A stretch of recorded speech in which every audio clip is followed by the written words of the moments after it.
నాడు గాంధీ భవన్లో మంత్రులతో ముఖాముఖి కార్యక్రమం పాల్గొన్న మహిళా శిశు సంక్షేమ శాఖ మంత్రి సీతక్క పలు సమస్యలపై ఆరా.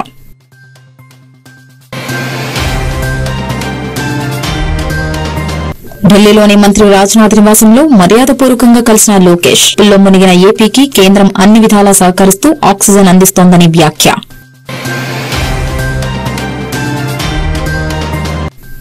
కాంగ్రెస్ సర్కారుపై నిప్పులు చెరిగిన ఎమ్మెల్సీ తీన్మార్ మల్లన్న. బీసీలకు న్యాయం చేయాలనే ఆలోచన ప్రభుత్వానికి లేదు అంటూ వ్యాఖ్య.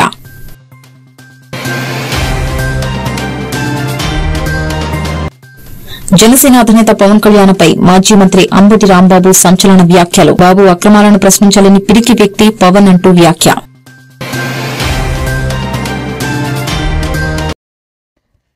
రేపు ఎమ్మెల్యేలతో సీఎం రేవంత్ రెడ్డి సమావేశం నిర్వహించుకున్నారు. మధ్యాహ్నం 3 గంటల నుంచి ఎంసీఆర్ హెచ్ఆర్డీలో ఈ సమావేశం జరగనుంది. ఈ సమావేశానికి హాజరు కానున్న party in-charge Munshi, PCC chief Mahesh Kumar Goud, ఉప ముఖ్యమంత్రి బట్టి విక్రమార్క బీసీ కులగణన, ఎస్సీ వర్గీకరణ నిర్ణయాలను ప్రజల్లోకి తీసుకెళ్లడంపై చర్చించే అవకాశం ఉంది. స్థానిక సంస్థల ఎన్నికలపై ఎమ్మెల్యేలకు సీఎం రేవంత్ దిశానిర్దేశం చేయనున్నట్లు సమాచారం.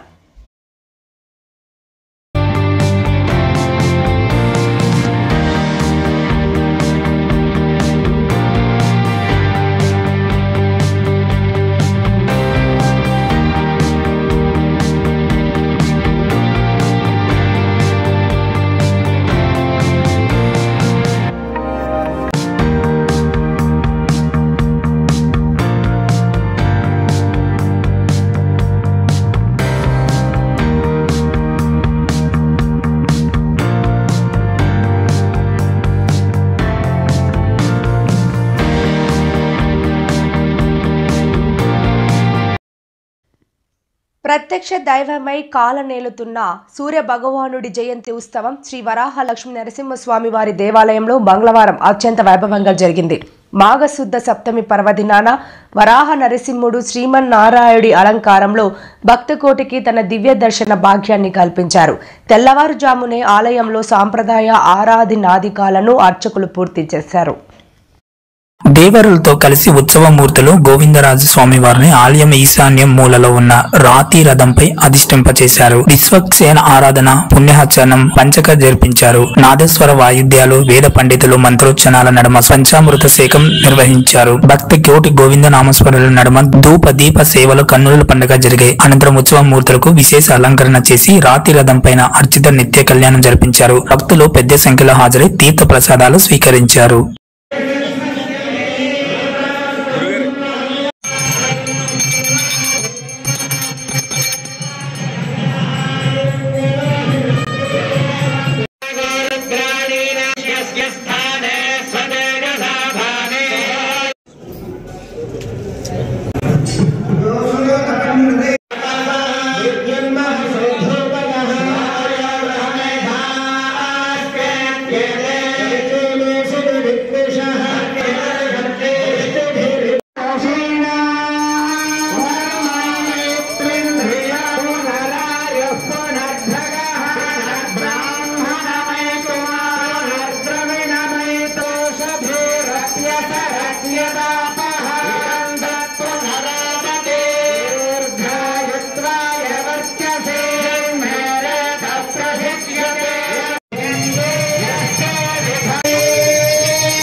పుష్టిరస్తు తుష్టిరస్తు ఆరోగ్యమస్తు అచలమహైశ్వర్యమస్తు భగవత్పుణ్యాంతమధ్యరస్తు. ఓం సాం దిస్తాం దిస్తాం గర్భప్రియసమేతస్య సకుటుంబస్య సపుత్రకస్య. విశాఖ తీరంలో జలకన్యలు ఇటలీ మరియు ఫిలిప్పీన్స్ నుంచి వచ్చిన జలకన్యలు దుమ్ము రేపుతున్న సముద్రంలో జలకన్యలు ఉంటారని, అభి స్వేచ్ఛగా సముద్రంలో విహరిస్తుంటాయని గతంలో విన్న మాట నిజంగా జలకన్యలు ఉంటారా, వారు సముద్రాల్లో సంచరిస్తూ ఉంటారా అనే సందేహం అందరిలోనూ మొదలవుతూ ఉంటుంది.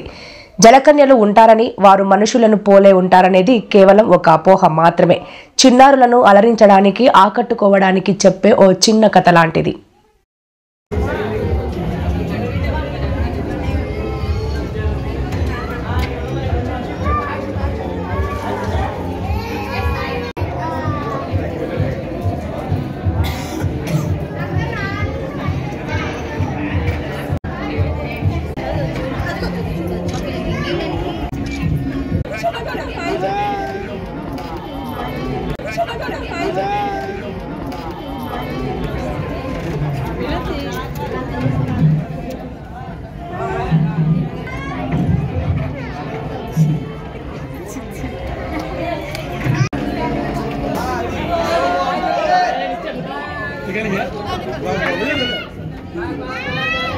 थोड़ा पीछे आओ, थोड़ा पीछे.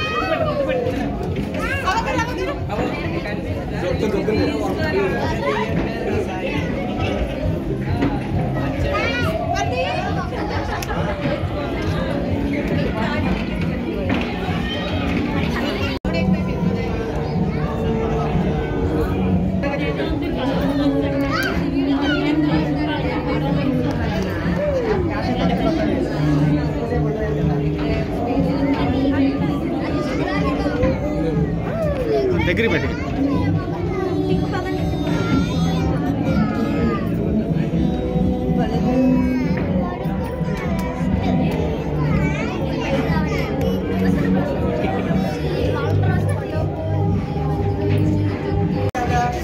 వైద్య ఎక్కడ ఎక్కడ వైద్య ఎక్కడ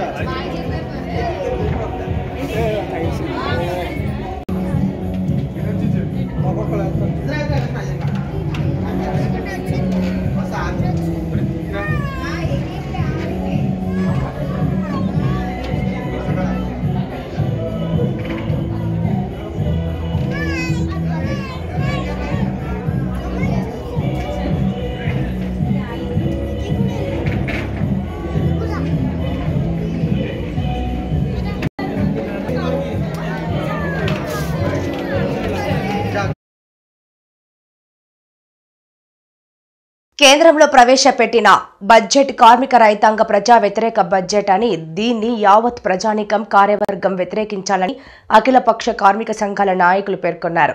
కార్మికులకు నష్టం చేసేటువంటి 4 లేబర్ కోడ్స్ను రద్దు చేయాలి. దేశవ్యాప్తంగా కేంద్ర కార్మిక సంఘాలు ఇచ్చిన పిలుపు మేరకు ఈరోజు విశాఖ నగరంలో జీవీఎంసీ గాంధీ విగ్రహం వద్ద నిరసన ప్రదర్శన జరిగింది.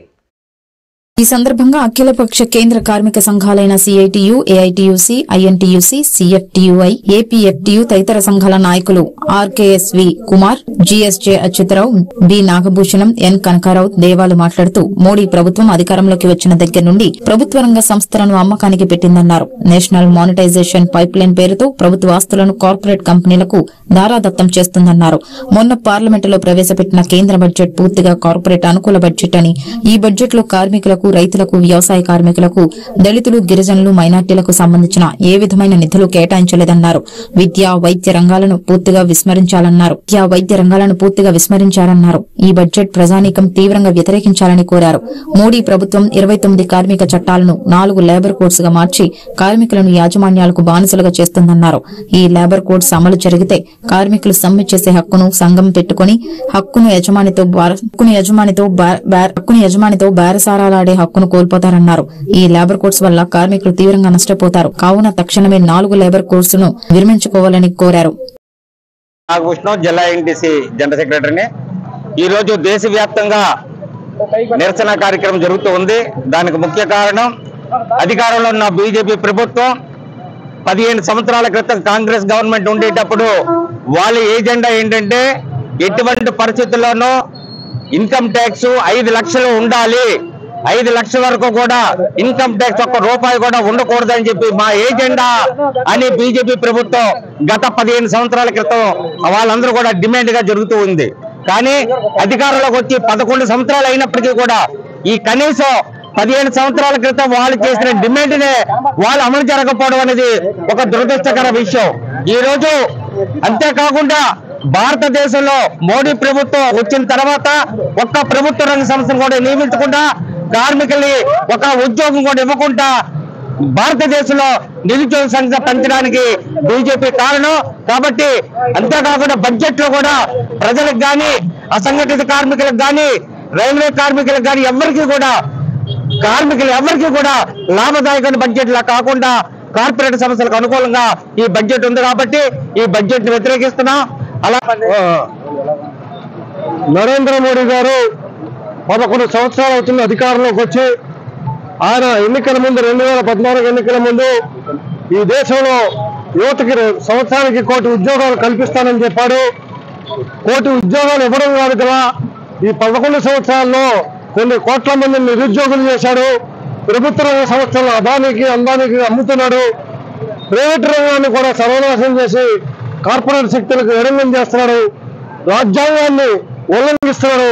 మన నిర్మలా సీతారామన్ గారు బడ్జెట్ పెట్టి గాలిడి అంకెలు ఈవేళ జరుగుతున్న ఢిల్లీ శాసనసభ ఎన్నికలు, రాబోయే బీహార్ ఎన్నికలు దృష్టిలో పెట్టుకున్న బడ్జెట్ ఉంది తప్ప ఈ ప్రభుత్వం చెప్పేవని కాకిరెక్కలు.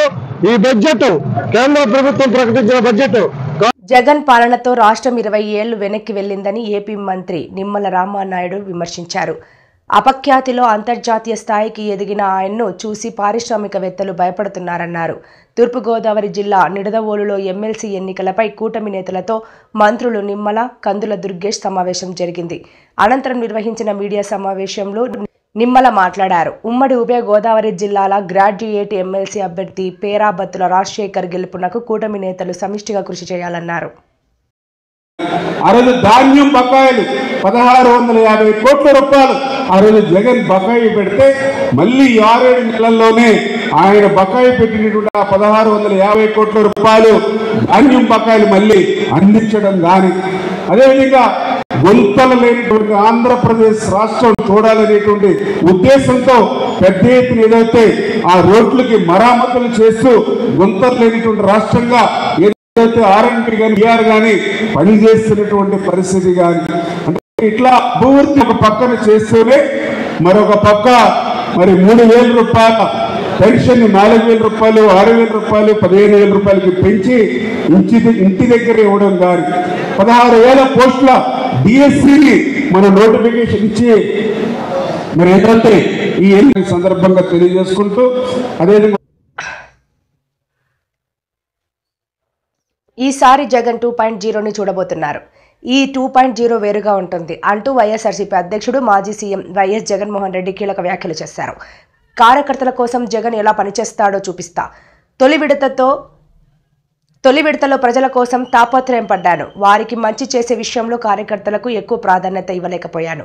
ఇప్పుడు చంద్రబాబు మిమ్మల్ని పెడుతున్న కష్టాలు, బాధలను చూశాను. ఎక్కడున్నా తీసుకొచ్చి చట్టం ముందు నిలబెడతారు. అక్రమ కేసులు పెట్టిన వారిపై ప్రైవేటు కేసులు వేస్తామని వైఎస్ జగన్ స్పష్టం చేశారు. విశాఖ తీరంలో జలకన్య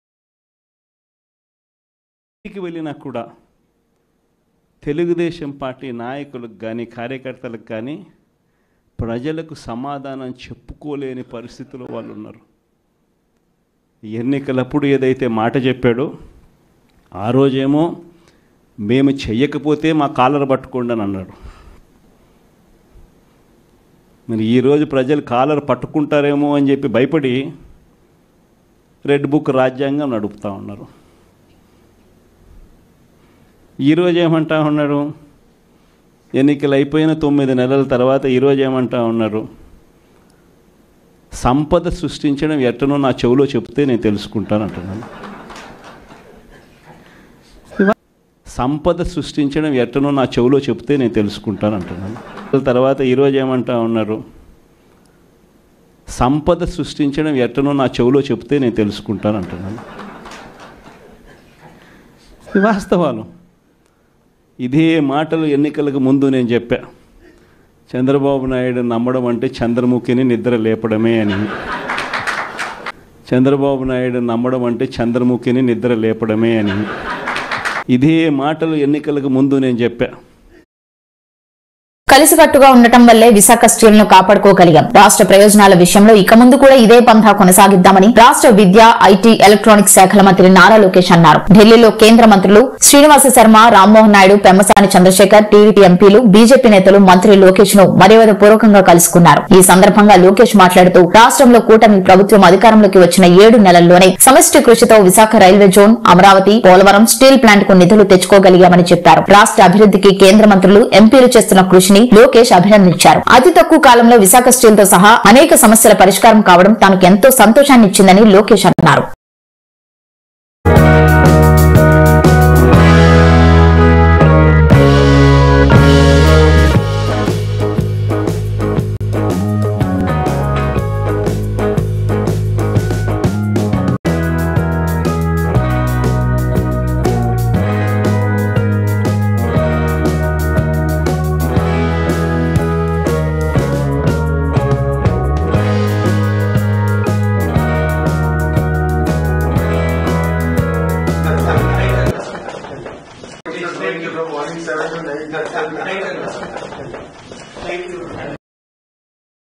దేశంలో సీఎం చంద్రబాబు వంటి ముందు చూపు ఉన్న నేత లేరని ప్రముఖ అవధాని, సరస్వతి ఉపాసకులు మాడుగుల నాగపణి శర్మ అన్నారు. మన సంస్కృతి సాంప్రదాయాలను ప్రోత్సహించడంలో ఉమ్మడి రాష్ట్రంలో చంద్రబాబు తీసుకున్న చర్యలను ఆయన కొనియాడారు. చంద్రబాబు విజన్ వల్లనే హైదరాబాద్ కు ఐటీ వచ్చిందని, ఆయన ముందు చూపు లక్షల మంది జీవితాల్లో వెలుగులు తెచ్చిందని అన్నారు. రాళ్లు రప్పలతో నిండిన మాదాపూర్ ప్రాంతం భవిష్యత్తులో ఎలా ఉండబోతుందో చంద్రబాబు 30 ఏళ్ల క్రితమే ఊహించారని అన్నారు. ఐటీ కంపెనీలతో ఆ ప్రాంత రూపురేఖలు మారిపోతాయని చంద్రబాబు నాయుడు చెప్పారని అన్నారు. ఈ ప్రాంతం అంతా ఐటీ కంపెనీలతో, ఐటీ ఉద్యోగులతో నిండిపోతుంది. దేశ విదేశాలకు చెందిన ప్రజలు ఇక్కడికి వచ్చి పనిచేస్తారు. అలాంటి ఈ ప్రాంతంలో మన సంస్కృతి సాంప్రదాయాలు వెల్లివిరియాలి. ప్రజలందరికీ మన కీర్తి, మన భాష, మన ఆచారాలు తెలియాలని చంద్రబాబు ఆనాడే మాకు అవధాన సరస్వతి పీఠం ఏర్పాటుకు స్థలం మంజూరు చేశారని నాగపణి శర్మ అన్నారు. పెద్ద పెద్ద ఐటీ సంస్థల మధ్యలో మన తెలుగు సంస్కృతి ఉండాలని ఆయన చేసిన ఆలోచన వల్లనే నాడు అక్కడ అవధాన సరస్వతి పీఠం ఏర్పాటు చేసినట్లు నాగపణి శర్మ తెలిపారు.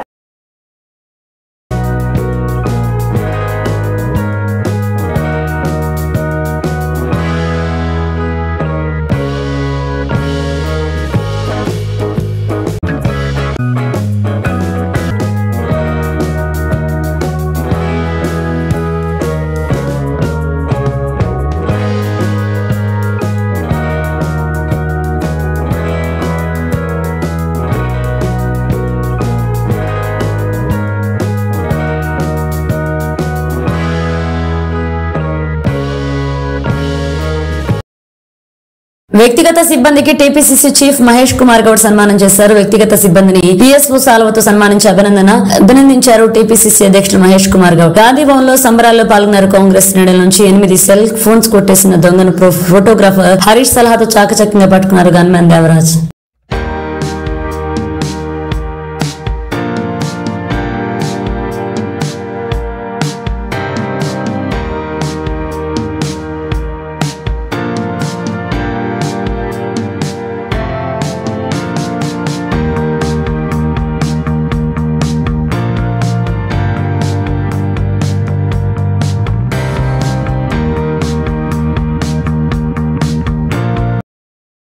కులగణనపై అసెంబ్లీలో తీర్మానం. ఎస్సీ వర్గీకరణపై ప్రభుత్వం నివేదిక ఇవ్వడంపై సీఎం రేవంత్ రెడ్డికి పుష్పగుచ్చం అందజేసి అభినందనలు తెలిపారు. టీపీసీసీ అధ్యక్షుడు ఎమ్మెల్సీ మహేష్ కుమార్ గౌడ్, మంత్రులు, ఎమ్మెల్యేలు, పలువురు కార్యకర్తలు అనంతరం ఎస్సీ ఉపకులాల వర్గీకరణపై అసెంబ్లీలో ప్రకటన చేశారు. సందర్భంగా ముఖ్యమంత్రి రేవంత్ రెడ్డికి కృతజ్ఞతలు తెలిపారు మంత్రి దామోదర రాజనరసింహ. ఎస్సీ సామాజిక వర్గానికి చెందిన ఎమ్మెల్యేలు అదేవిధంగా ఈ సమావేశంలో సామాజిక, ఆర్థిక, ఉపాధి, విద్య, రాజకీయ మరియు కుల సర్వే 2024 తీర్మానాన్ని అసెంబ్లీలో ఆమోదించారు. సందర్భంగా ముఖ్యమంత్రి రేవంత్ రెడ్డికి కృతజ్ఞతలు తెలిపారు. ఎమ్మెల్సీ మహేష్ కుమార్ గౌడ్, మంత్రులు పొన్నం ప్రభాకర్, పొంగులేటి శ్రీనివాసరెడ్డి, ప్రభుత్వ సలహాదారులు కె కేశవరావు, బీసీ ఎమ్మెల్యేలు పాల్గొన్నారు.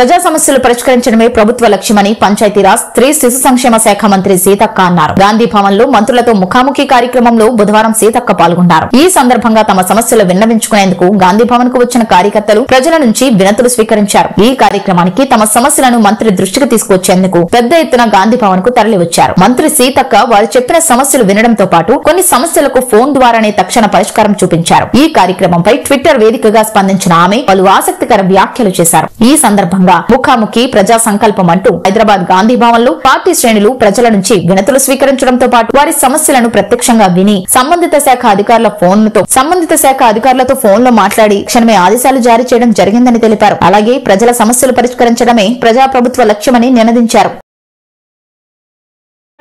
విజ్ఞాపన పత్రాలు తీసుకోవడానికి సమస్యల పరిష్కారానికి కూడా వివిధ ఉద్యోగులు కానీ మరి ప్రజలు కానీ వచ్చి కలవడానికి మంత్రులు కూడా చాలా అందుబాటులో ఉండి పనిచేయడం, మరొక దిక్కు ప్రజాపాలన యొక్క సంక్షేమాన్ని క్షేత్రస్థాయిలో తీసుకెళ్లి ప్రజల యొక్క వినతులను తీసుకోవడానికి కోసం కూడా గ్రామ స్థాయిలో ప్రజా సభలు గ్రామ సభలను కూడా నిర్వహించడం, వాటన్నిటితో పాటు కాంగ్రెస్ పార్టీ గాంధీ భవన్ వేదికగా గత కొన్ని నెలలుగా ప్రజల యొక్క సమస్యలు తెలుసుకోవడం కోసం ముఖాముఖి కార్యక్రమాన్ని మంత్రులతో ఏర్పాటు చేయడం జరిగింది. ఇది నేను ఈ యొక్క ముఖాముఖి కార్యక్రమానికి రావడం ఇది రెండోసారి. చాలా వాళ్ళు సమస్యలను వాళ్ళ ఇబ్బందులను కూడా డైరెక్ట్గా వచ్చి మంత్రులకు కలిసి చెప్పుకోవడం అనేది ఇది గతంలో ఎప్పుడు జరగలేదు. గాంధీ భవన్ వేదికగా మా కాంగ్రెస్ పార్టీ నిర్వహించడం జరుగుతూ ఉంది. ప్రజావాణి కూడా అద్భుతంగా మరి కాంగ్రెస్ ప్రభుత్వం చేపట్టిన కులగణన సర్వేలో బీసీల లెక్క తప్పిందని కాంగ్రెస్ ఎమ్మెల్సీ తీన్మార్ మల్లన్న అన్నారు. శాసనమండలి మీడియా పాయింట్ వద్ద మంగళవారం ఆయన మాట్లాడుతూ బీసీలకు 42% రిజర్వేషన్ ఇచ్చే పరిస్థితి లేదని రాష్ట ప్రభుత్వం కుండబద్దలు కొట్టినట్లు చెప్పిందని పేర్కొన్నారు. బీసీలకు న్యాయం చేయాలనే ఆలోచన ప్రభుత్వానికి లేదని చేతులు దులిపేసుకునే కార్యక్రమం చేసిందని విమర్శించారు. సొంత పార్టీ ఎమ్మెల్యేలు కలిసి లంచ్ చేస్తే తప్పేంటి అని కాంగ్రెస్ ఎమ్మెల్యే నాయని రాజేందర్ రెడ్డి ప్రశ్నించారు. అసెంబ్లీ లాబీలో మంగళవారం మీడియాతో ఆయన ఇష్టాగోష్ఠిగా మాట్లాడుతూ అనిరుద్ రెడ్డి నాకు ఫోన్ చేసిన మాట వాస్తవమే, కానీ నేను వెళ్లలేదు. కాంగ్రెస్ ఎమ్మెల్యేలు భేటీ అయితే బయట పార్టీలకు ఏం నొప్పి? తీన్మార్ మల్లన్నకు ఆయన కులం గురించి మాట్లాడే హక్కు ఉంది, ఇతర కులాలను తిట్టే హక్కు మాత్రం లేదు. ఆయనకి ఇష్టం లేకుంటే పార్టీ నుంచి బయటకు వెళ్లి మాట్లాడుకోవచ్చు. తీన్మార్ మల్లన్న గెలుపు కోసం నేను నా కుటుంబం పనిచేశాం. ఈ విషయంపై ఆయనే పార్టీకి నివేదిక కూడా ఇచ్చారు. ఆనాడు మేము రెడ్లు అని గుర్తులేదా అని నాయని ప్రశ్నించారు. ఈ రాష్ట్ర ప్రభుత్వం తప్పుదోవ పట్టించింది బీసీ ప్రజానికానికి. 60% మంది ఉన్నటువంటి బీసీలను కేవలం 46% మంది మాత్రమే హిందూ బీసీలు అని చూపించి బీసీల లెక్కను తొక్కిపెట్టి 8% ఉన్నటువంటి వాళ్ళని 15%గా ఉన్నట్టుగా ఓసీల లెక్క చూపించినందుకు నిరసనగా ఈ రాష్ట్ర ప్రభుత్వం చేపట్టినటువంటి దుర్మార్గమైనటువంటి దొంగ సర్వేకు నిరసనగా ఈ పేపర్లను తగలబెడతా ఉన్నా.